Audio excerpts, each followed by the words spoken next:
People often struggle to find meaning in life. Ralph Barton was a top cartoonist of his day. He left this note before taking his own life in 1931. He said, "I have had few difficulties, many friends, great successes. I've gone from wife to wife, house to house, visited great countries of the world. But I am fed up with inventing devices to fill up 24 hours of the day." Wow. 1931. In his book, Quest for Character, author Charles Swindoll asked this question: how do you measure success? I love this point. It is one of my favorites that's quoted in Swindoll's book. How do you measure success?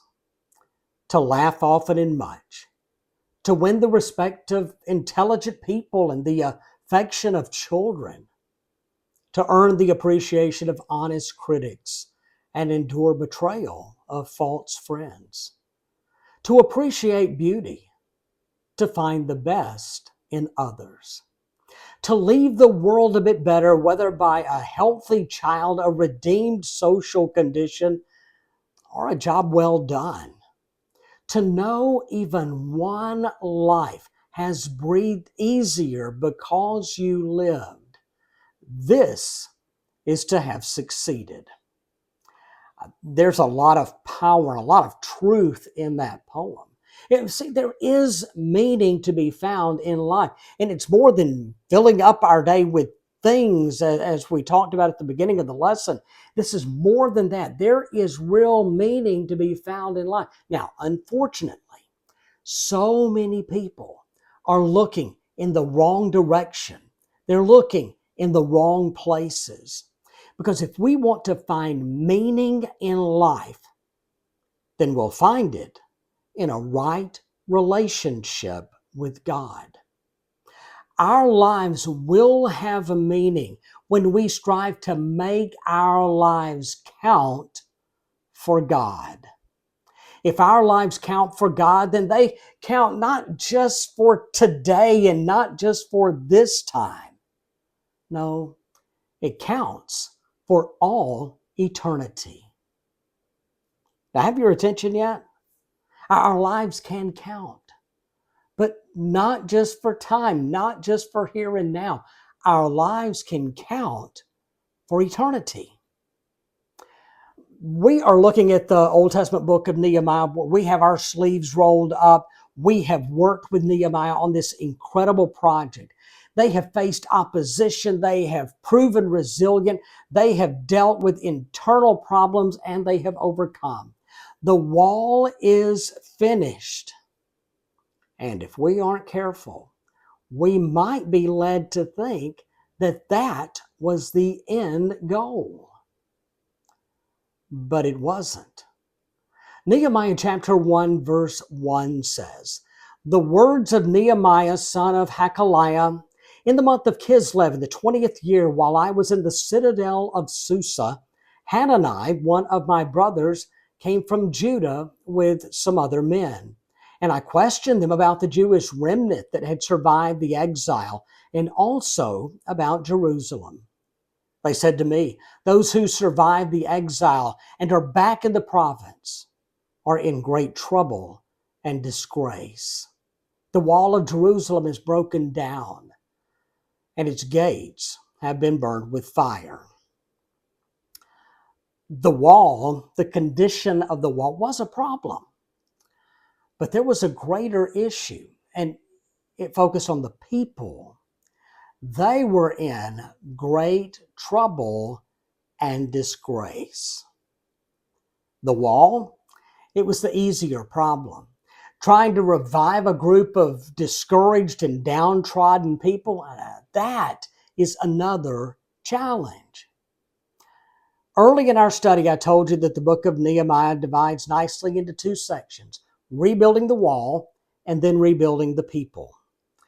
Nehemiah chapter 7 is the transition chapter that takes us from the wall to the people, from a project to revival. It is another chapter that's filled with names, but just as we found in Nehemiah chapter 3, names are important. We'll soon find out why. After the wall had been rebuilt, and I had set the doors in place, the gatekeepers, musicians, and the Levites were appointed. I put in charge of Jerusalem my brother Hananiah, along with Hananiah, the commander of the citadel, because he was a man of integrity and feared God more than most people do. I said to them, the gates of Jerusalem are not to be opened until the sun is hot. While the gatekeepers are still on duty, have them shut the doors and bar them. Also, appoint residents of Jerusalem as guards, some at their posts and some near their own houses. Now the city was large and spacious, and there were few people in it, and the houses had not yet been rebuilt. So my God put it in my heart to assemble the nobles, the officials, and the common people for registration by families. I found the genealogical record of those who had been the first to return. This is what I found written there. These are the people of the province who came up from the captivity of the exiles whom Nebuchadnezzar, king of Babylon, had taken captive. They returned to Jerusalem and Judah, each to his own town, in company with Zerubbabel, Joshua, Nehemiah, Azariah, Ramiah, Nahemani, Mordecai, Bilshan, Mispereth, Bigvai, Nehum, and Baanah. The list of the men of Israel, the descendants of Parash, 2,172, of Shephatiah, 372, of Arah, 652, of Pahath Moab through the line of Jeshua and Joab, 2,818, of Elam, 1,254, of Zatu, 845, of Zakai, 760, of Benui, 648, of Bebai, 628, of Asgad, 2,322, of Adonikam, 667, of Bigvai, 2,067, of Adin, 655, of Ater through Hezekiah, 98, of Hashem, 328, of Bezai,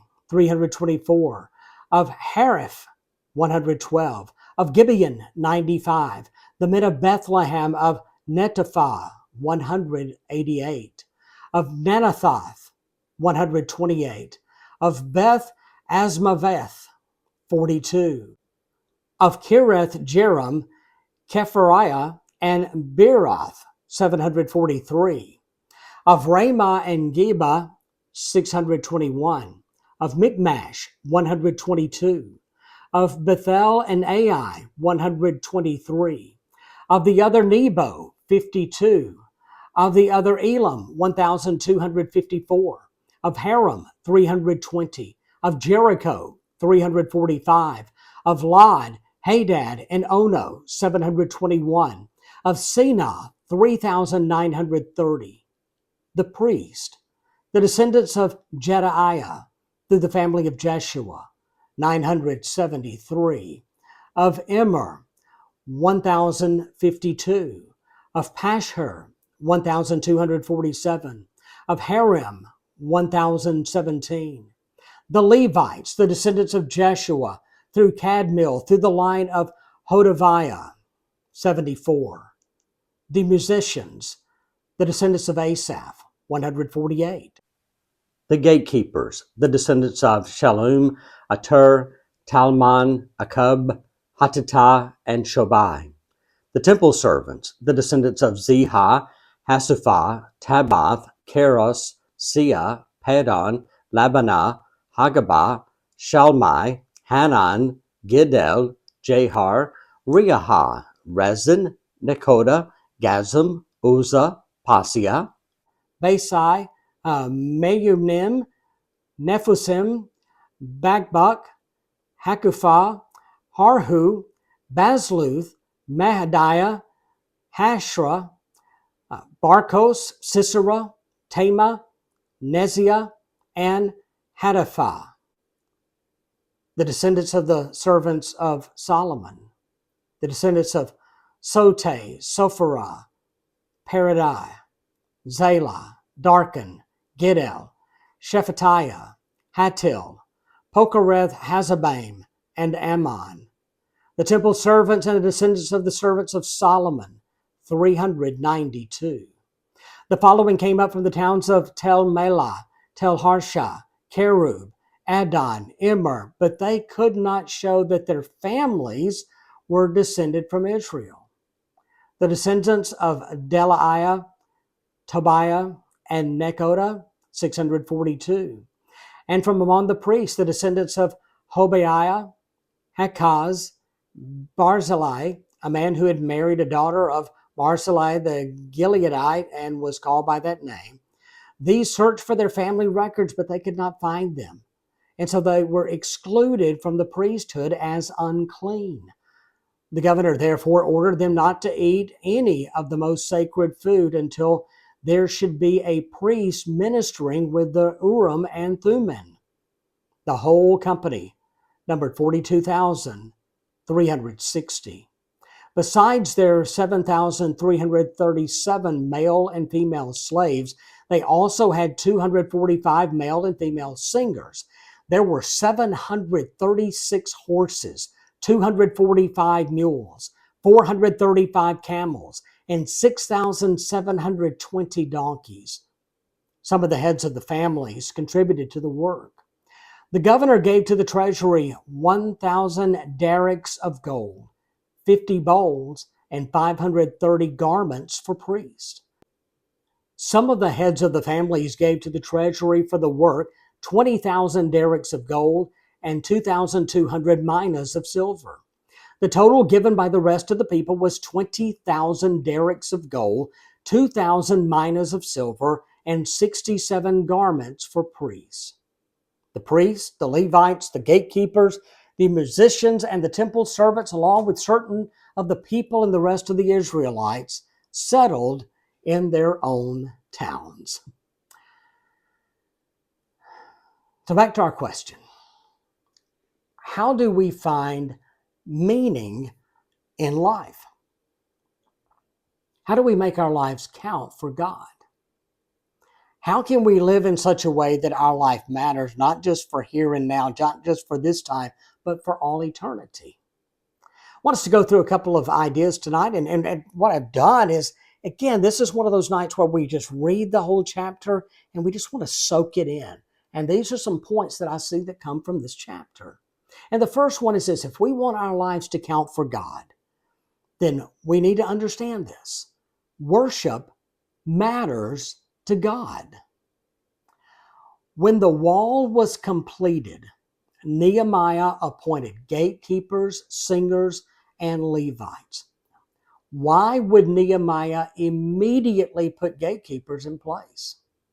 The wall had been built for security, and to keep the city safe, it was proper to put guards in place. Why such a priority on singers and Levites? It points to the primary reason for the city's existence. The temple was rebuilt before the wall. In the day of the tabernacle and then the temple, it was the centerpiece of worship and of life for the Israelites. There was a flurry of activity. I mean, you could see the smoke, smell the sacrifices being offered by the priests. And if we were to look at the calendar, we would notice various feasts, particularly holy days like the Day of Atonement. The Old Covenant wasn't just a set of religious rules and regulations. It was a statement of life and how life was to be lived. If we want our lives to matter, to count for God, that we need to understand that worship matters to God. Let's think about how that applies today. I think about the emphasis that we place on worship. It's more of where that emphasis is placed. I'm concerned that at times we act more like an audience than participants. Our worship speaks of our love for God. Our interest in singing matters to God. Our interest in study, prayer, communion, and giving, it all matters to God. Perhaps you've seen it's a Far Side cartoon, and guy made it to heaven. He got bored stiff, and he makes the comment. He says, "Wish I'd brought a magazine." Now, we hear people all the time talking about wanting to go to heaven. Do we realize that heaven is going to be a place of worship? In heaven, God will be worshiped. Christ will be adored because his sacrifice was worthy. People talk about wanting to go to heaven, but they can't make time for worship here on earth. When the preacher goes a little long, everybody gets unsettled. Sometimes I think that if people really put it the way they wanted to put it, people are more afraid of hell than they are longing for heaven. There's a difference. Now, I can't think of anybody that wants to go to hell, but it's more than that. It is a longing for heaven. And yes, there is a big difference. Worship matters to God. Next, we see that godly character matters to God. There were two people that were chosen for leadership roles in this chapter. First one is Hananiah. He's the one that we met earlier in chapter 1, described as one of my brothers. Hananiah was another one. He was put in charge of a fortress near the temple. Now, depending on your translation, it appears that these two were put in charge of Jerusalem. Why were they chosen? From the English Standard Version, verses 2 and 3, it gives us 3 reasons. They were faithful, they feared God, and they were watchful. They were faithful, they feared God, and they were watchful. When we think of faithful church members, we often think of present church members. Can I just suggest to you, maybe we're setting our standard a little low? We need to be responsible. When given an opportunity to serve, we need to think it through. We need to be responsible. If we accept the challenge, we need to follow through. And also there's a great lesson here. Don't overlook the small things. I think about the words of Jesus in Luke 16:10, where he said, "Whoever can be trusted with very little can also be trusted with much.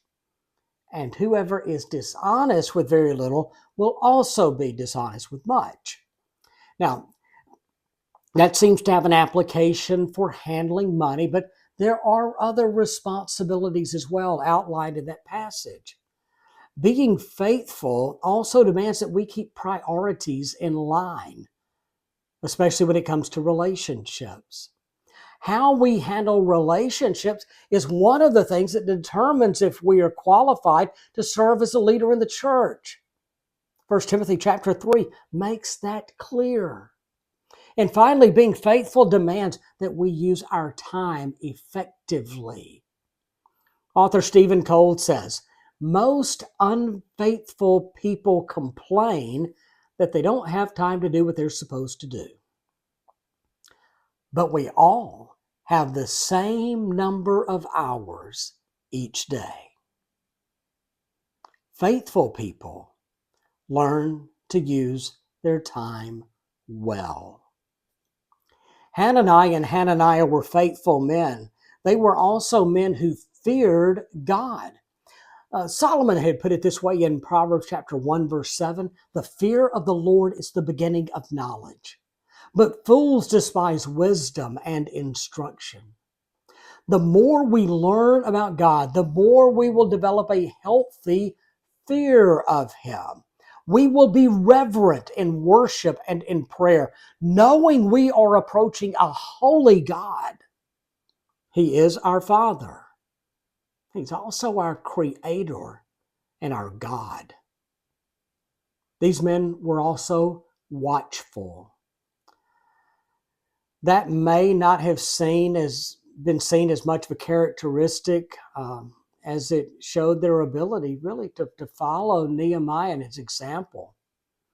I think one of the reasons Nehemiah named these two to such an important position is because they had worked with Nehemiah in rebuilding the wall.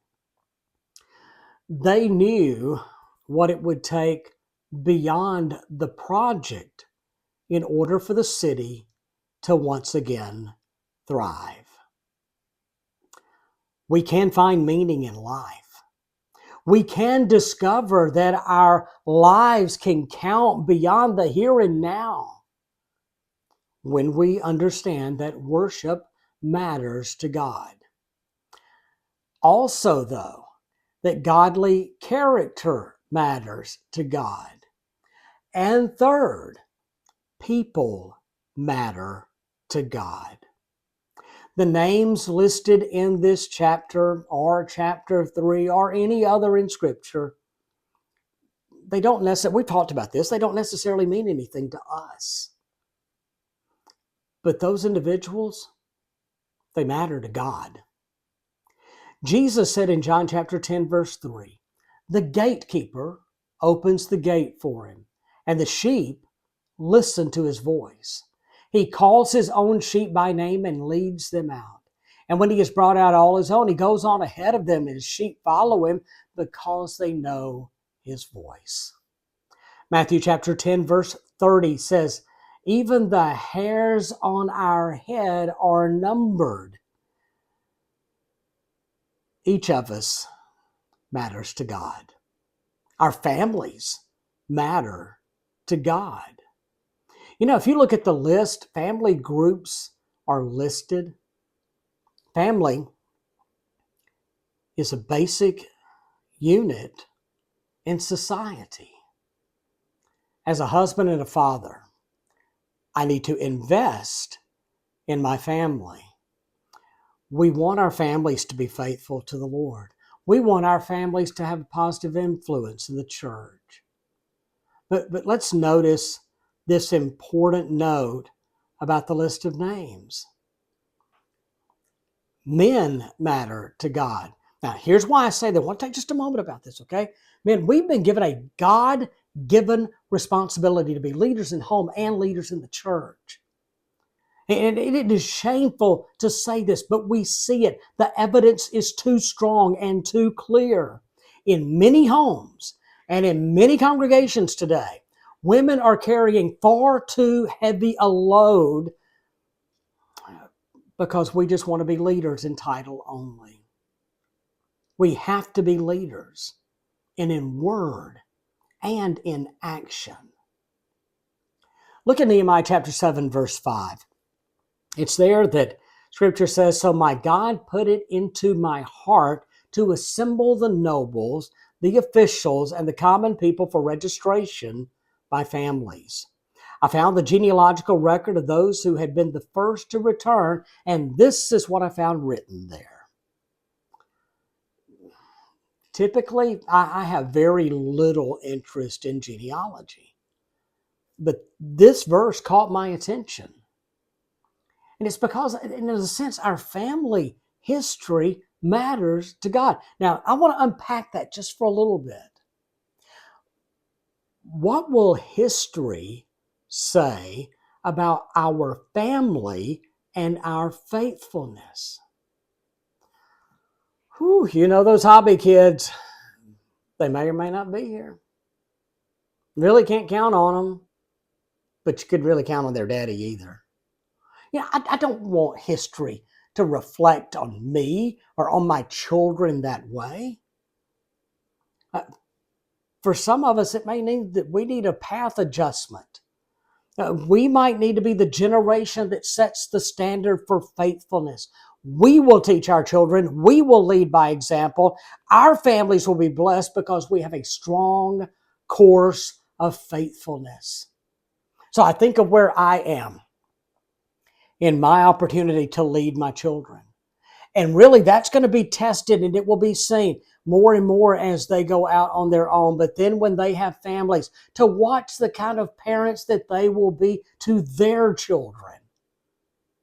So you see, grandparents, our role really, your role, I'm not there yet, your role really doesn't end. It goes to another chapter, another station of life. But you still have a tremendous amount of influence, an opportunity to bless your family. One final point tonight. Our understanding of God's purpose and our commitment to it. It matters to God. Nehemiah chapter 7 verse 6 and Nehemiah chapter 7 verse 73. A lot of distance between those two verses. But the Jews knew that Jerusalem was home. They returned home. They knew they had a reason to be there. And I think about us. 1 Peter chapter 2 verse 9 says, "But you are a chosen people, a royal priesthood, a holy nation, God's special possession, that you may declare the praises of him who called you out of darkness into his wonderful light." Church, we have a purpose. I love these verses that talk about going into the world and sharing the gospel, but I also think about verses like Mark chapter 5, verses 19 and 20. It was the demon-possessed man. Jesus cast all the demons out of him. Jesus told that man in verse 19, Mark chapter 5, he said, "Go home to your own people and tell them how much the Lord has done for you and how he has had mercy on you." So the man went away and began to tell the Decapolis how much Jesus had done for him. And all the people were amazed. What a powerful statement it is when we understand our worship matters to God. Godly character matters to God. People matter to God. Individuals, families, and men. Our family history as we are writing it matters to God. Let's serve together as a family. And finally, knowing God's purpose for us and being committed to it, it matters to God. Jim Elliot was a missionary. He lost his life in the mission field. I'll close with this one statement that he made. He said, "Wherever you are, be all there. Live to the hilt every situation you believe to be the will of God."